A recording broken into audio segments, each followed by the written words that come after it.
And we're back, and you're watching News Channel 3 Live at 9. Our next guest overcame the odds to become one of the leading voices in the transportation industry, not just here in Memphis, but all across this country. And now Roquita Coleman hopes her story and others like it will empower women to live their best lives too. And she's enlisted the help of a number of authors, including author Pat Morgan. Good to have you back. Good to see you, ladies. All right, so Storyalities. I love that name. Where did it come from, Roquita? Storyalities was that moment in time for me when I knew that there was a disconnect between the story that I was telling myself about myself and what was actually going on around me.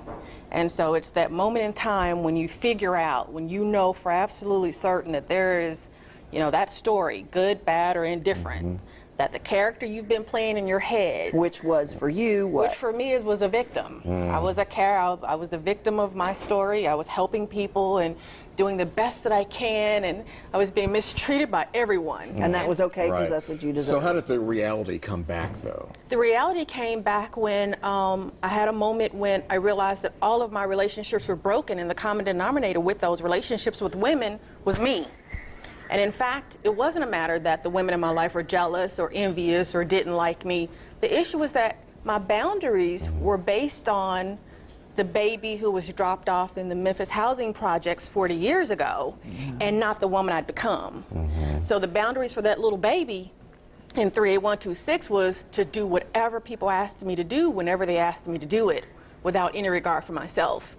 And so it was no question that continually I had broken relationships because my boundaries wasn't based on the woman. I was out empowering other people and telling women to be inspired, but I didn't have the audacity to simply say to people what I expected of our relationships. Yeah. Do you think your theme is a common one for just people in general, not just women? You know, it started out for women with a focus on women, but with social media, I've seen more response from men, or as much response from men to this as I have from women. So I think that's a people issue, is that we tell stories about ourselves, and then something in our reality always gives us the truth. The reality always tells the truth. Pat, why were you attracted to this project and willing to share your story?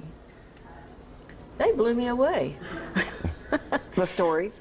No, Or the the project? idea of what they were doing. These women, Roquita and Mignon, I mean, they came in here, these young women, and they've got their act together, and they say, well, we think we're going to do this, we're going to do this. And I didn't hear from a couple of them, Mignon, for maybe 6 weeks. And I thought, well, that fell apart. Right. It actually finished it.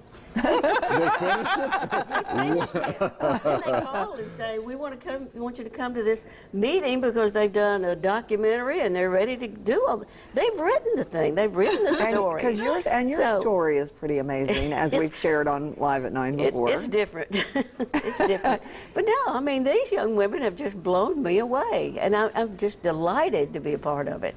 So it's all about inspiring women primarily, but everyone to be their best self. Yeah, to retell the story of your life and to see the positive outcome on the other side of the suffering. There's always a positive reality on the other side of every struggle.